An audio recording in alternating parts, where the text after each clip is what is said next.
welcome to another episode of Bridge Blowers in Detroit, putting these 671s together. This is the ring expander. There's two different sorts. There's a white and I think the other one's green. And we're using the white ones because they're heavier for a naturally aspirated engine. And also in a city coach, lots of idling type work. So that's the oil ring there. You'll see that's the top oil ring. It's a chrome one. The remaining three are black, with some are serrated, and there's another plain black one. The plain black one goes with the chrome ring. You'll see me feed that on. Put the joiners to the side for the expanders, and also make sure they're not overlapped. You'll actually break the rings trying to put them in the piston loader. Oh, there's some on the bench up there. You can watch me assemble these. You'll see the top rings are marked with two O's, green one up near the and the two fire, which is the fire ring, and then the two compression rings are marked with a single O.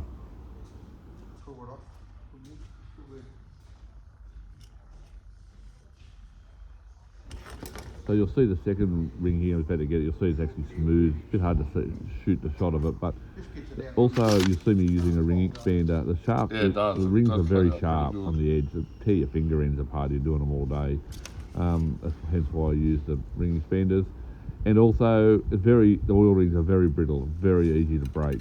You'll see me sort of get it over the piston there, which is pretty easy. They'll flex pretty easy to do that, but they're not fragile. They are fragile, but they're not. Too much open, they'll snap easy as.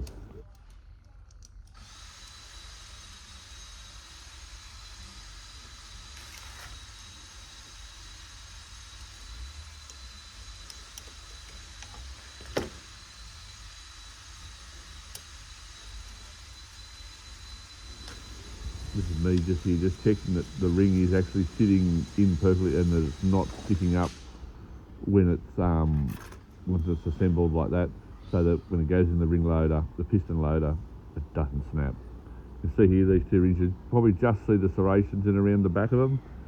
So the oil ring does all its work when the piston's going down. There's very little resistance on the piston going up with the oil ring. When it comes down, it scrapes the hell out of that ball.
Jesus Christ won't help you.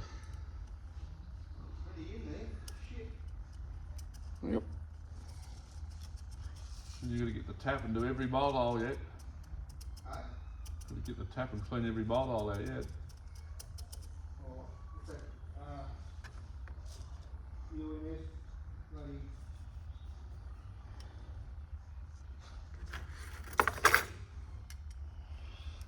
So this is just putting on the compression rings. So what we call the compression rings here in Detroit is not the top ring, but the next two rings down, they call them the compression rings, and the top rings are fire rings. Made of Keystone, very hard. You'll be surprised. You can actually twist them around, and you wonder how they break when they're in the engine. But so yeah. Also, I haven't shown you here bolting the conrod to the piston, which I'll update in the next video. There's two bolts to the piston, holds the piston to the conrod with two bolts and a spacer. It's at 60 foot-pound, like it's not a lot, doesn't look like much. but really good What's that, the idea. blow? I like it. Give it a Very good simple. blowout. Yeah.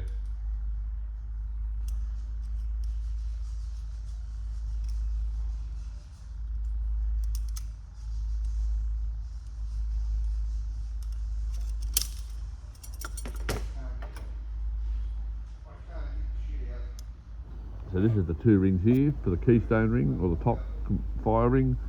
So yeah, so you'll see that the top ring is so easy to put on. Anyway, so that's all assembled there, ready to go into the piston loader, which is a Kent Moore loader. I've only had these a couple of years. My original ones were made out of old liners. So yeah, you don't need to have a brand new Kent Moore tool for every job. You can make your own for a lot of these jobs. Yeah.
So really lather up the liner, the piston with plenty of oil.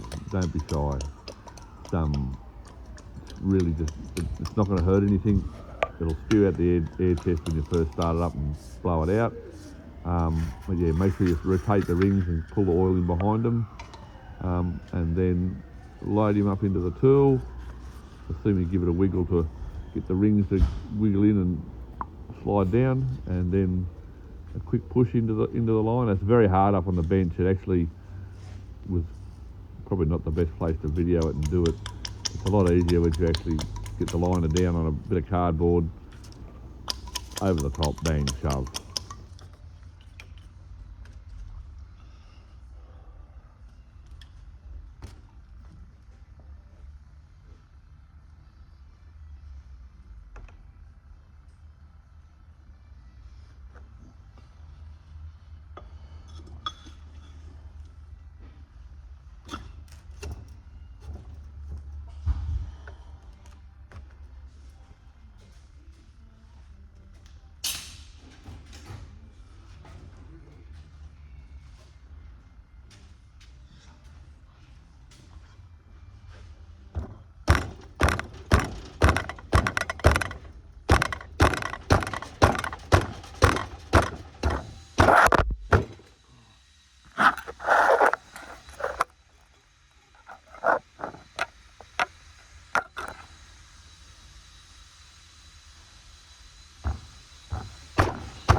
Okay, so I've forgotten again, but start the camera. But And I just laid all the mains into the block. Lay the crankshaft in. Put any lube on them I'll yet. lather those up with some engine assembly lubricant. So I've got the Black stuff, black caps lube. are all here, ready, cleaned up, ready to go with the bolts. And I'll Haven't got fatten the bolts up. fat on them with yet. some peanut butter to hold the mains Will down. do. Or peanut compound, sorry. Got the idler gear here. And I've also got to assemble the idler Ready gear, so we'll to be put doing the that as new well. bearing in. Pretty simple process. Started the process here. Push the hub into the bearing. Pushing the hub into the Make sure bearing. you don't damage that little figure that sticks out, which Just is that the bearing oil. on the plates. Make sure you plate of the block. oil feed hole goes put that between down, the plates. flush with the back. Press it until they stop. Put the idler. Have a spacer ring. Spacer on, which is Both the of them. bearings apart. Don't mix these up. Don't They think come you can with use the old bearing ones. sets, use the ones with the They're bearings. ground to Don't suit the new use bearings. The old one. So it just slips on. Right. And there's an oil hole.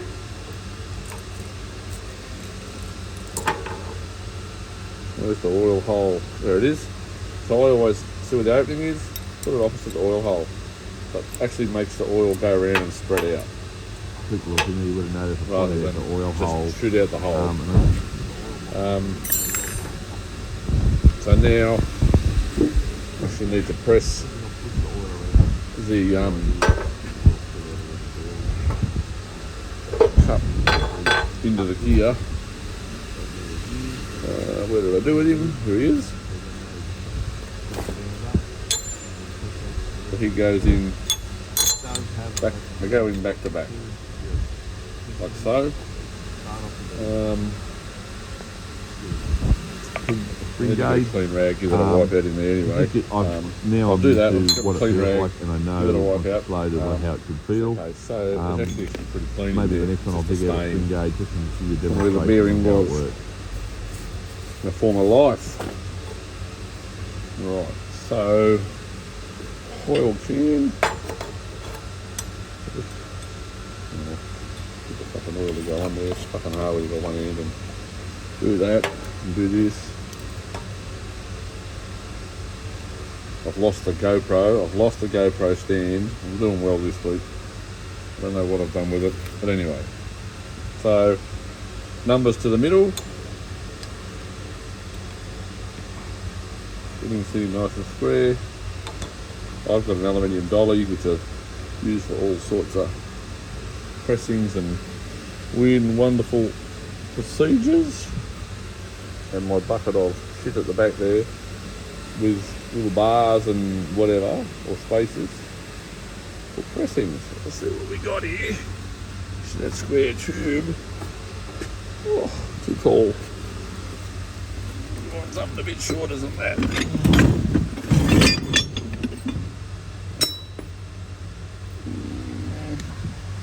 Shackle pin bush. Maybe a bit too short. Maybe not. We'll see. That's alright, we can stack him up with another aluminium dolly.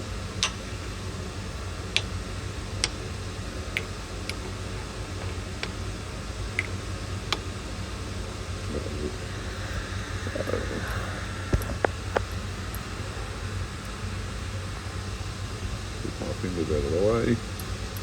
Lock the press off.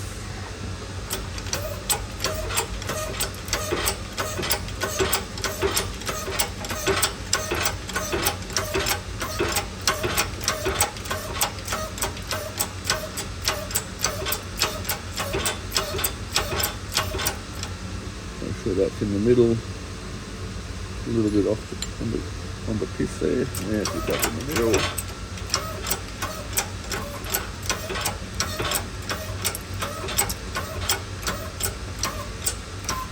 It doesn't take much to press it in. He's a little bit cockeyed. We'll give him a tap at the back. Barely put any weight on it, so it should just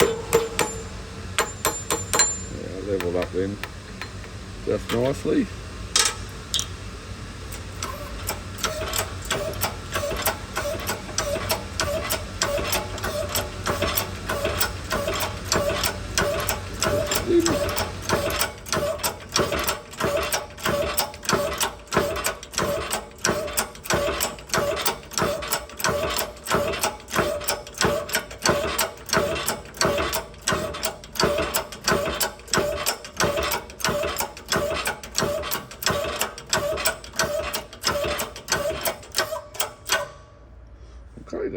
feel it stop, comes the stop. I'll tell you, that out a bit sooner. Stop that a bit sooner. Put a spacer ring in there.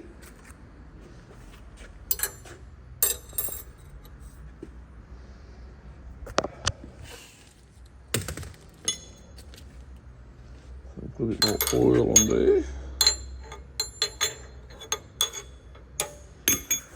More oil on there.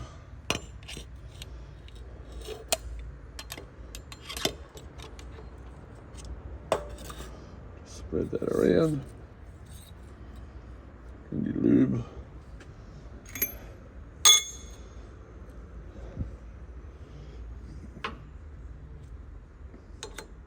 Now this doesn't quite fit.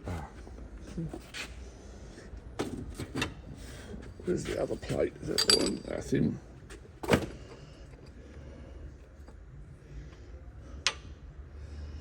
Dolly.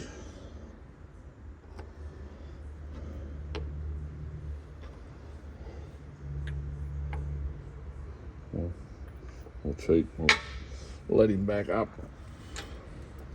So this is the idler gear bearing. This engine's done a lot of hours, or had done a lot of hours before we stripped it. 30 odd years of no overhaul. Crankshaft had a bit of a moment when the vibration dampener come loose, which wasn't ideal, but at the time, Hash or Hamish repaired it. Got it back into position, back going again, and it survived till we stripped it. So the crankshaft doesn't look the prettiest, but we're going to have a look and see what we can do with it.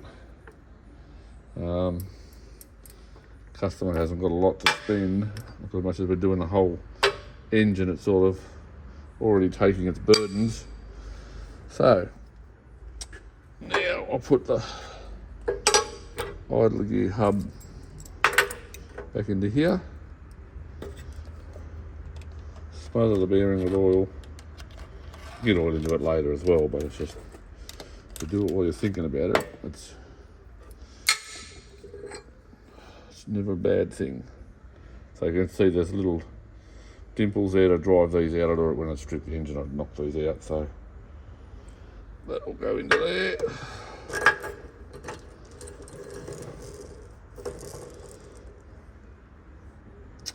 Then I shall get the other bearing. You can go there. Same again, just a bit of oil. As you can see, it's a bit on the piss, so just give them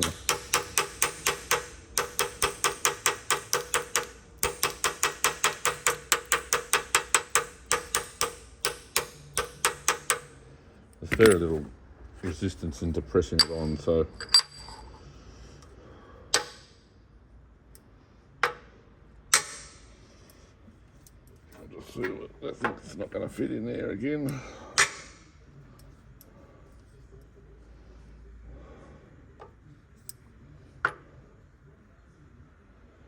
Some people bash these together with a hammer.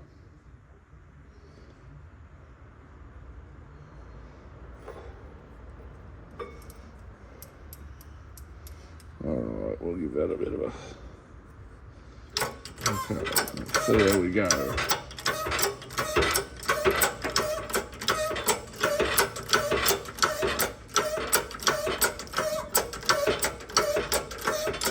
I'm not saying there's not. There probably is the correct tool for the job, but this is just as good. So make sure your bearing's still spinning.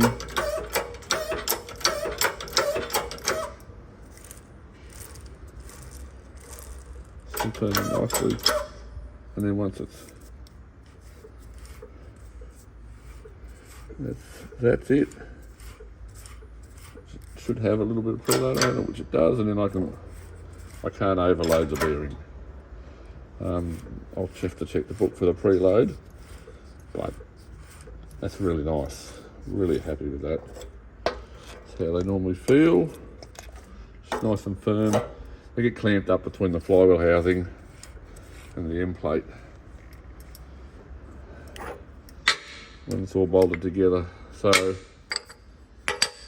this face is actually, the flywheel housing sits onto this and clamps that bearing tight against the back there against the end plate. So the crusher's there. I couldn't press it anymore, so I'm pretty happy with that. And it has a feel that I'd be really happy with. I have to check with the specs, but that's how they normally feel when they're done. So that's ready to go together. So now I just washed the crank for the last time in the dishwasher. I have to get my dishwasher fixed.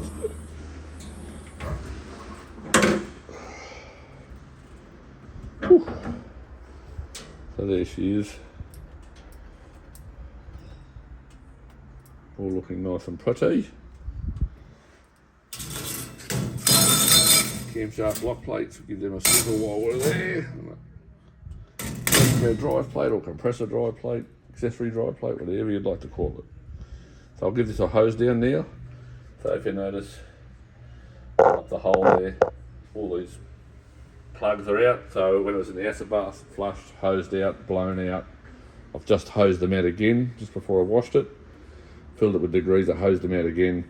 Now I'll hose it down, wipe it down, and de-water it, and then we'll drop it in the block. So I'll let that cool down a bit because it's stinking hot. So use a bit of engine assembly lube, as you do. So I'll come along. It's hard to do with one finger and one hand and one phone, but trying to make everyone happy, everyone what they want. So yeah, get some assembly lube all through the bearings. Then I'll set the crankshaft in, thrust washers. Never put a bearing in with oil behind it. Should always be dry. I've seen people do it, and it's just a recipe for spinning mains. And they lock up normally before you even get that far. But so yes. So all right, I'll get the crankshaft out in a minute.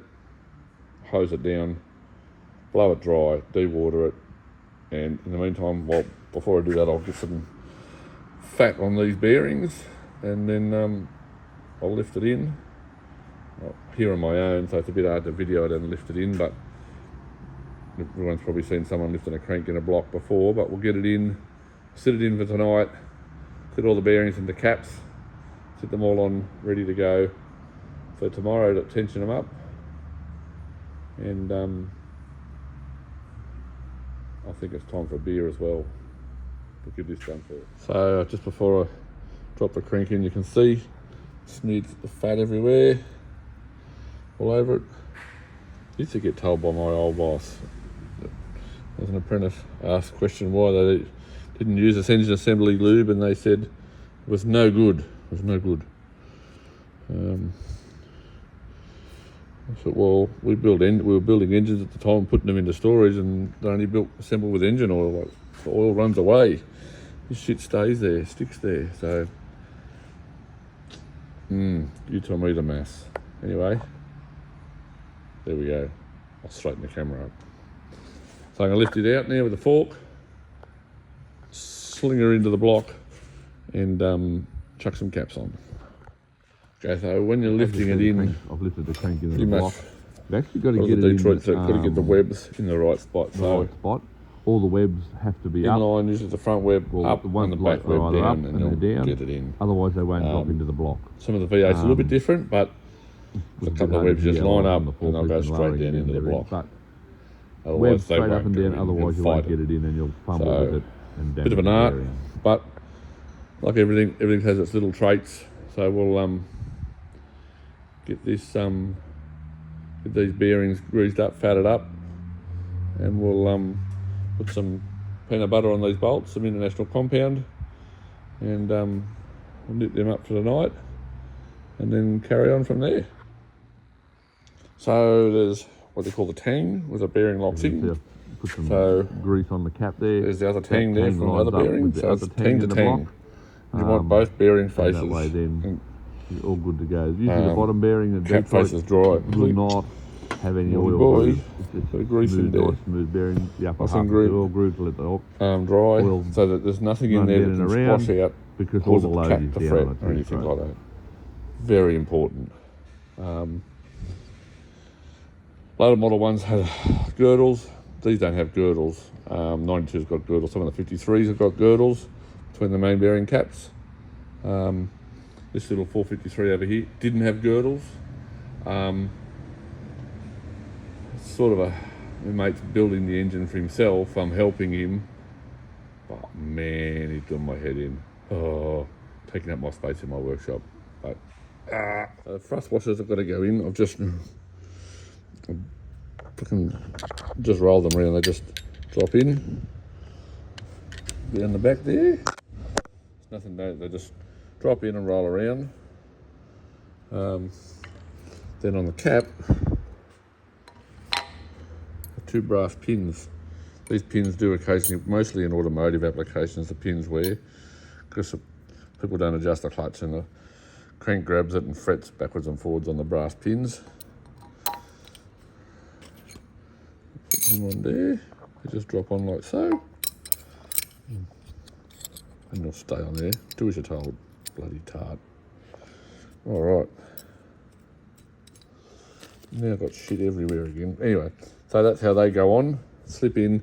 We're looking for no more than 5 thou end float. 2 to 5. Been a marine application, 5's fine, but you know, 2's what we want. We should get that. Crank measured pretty good when I measure between the journals. Crank measured up standard on size everywhere. So it was really nice. It's actually a nice crank to start with. To credit for people that do when they service the engines all the time and regularly, end up, when it comes time for a rebuild, you've saved yourself somewhat too. Crank was really nice. So anyway, I'll get some bolts in this. Just want to get this last cap on. I'll spread the fat, clean the shit off. I've put off my fingers all over the end of it. And then we'll fat some bolts up and drop them in. So the inaugural international compound.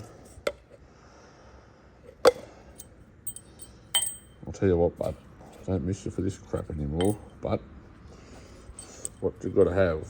So, fat the threads up.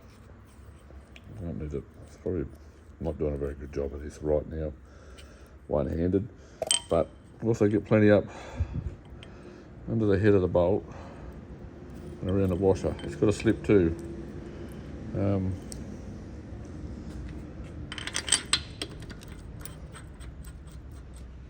Sweet. One. Oh. Yeah. So you get the gist, spread some fat on. That's a little bit too much, just to fill the threads at the bottom. Get some under the top. And some on the washer. Doing a bad job of this one-handed, but you know, I feel pity for those that have only got one end. It's hard work. I'm not being horrible, I'm acknowledging something. So yeah. Righto. So I'll go along, finish fatting the rest up. So drop them in. I'll finish. It's going to nip them up for some tonight. peanut butter on the rest of the bolts. Tension is at compound. home, so They'll be all tightened we'll up the other 180 day. foot-pound. So I'll bring it in the Please morning. don't forget to like and then and we'll tension subscribe. them up. Thanks, guys.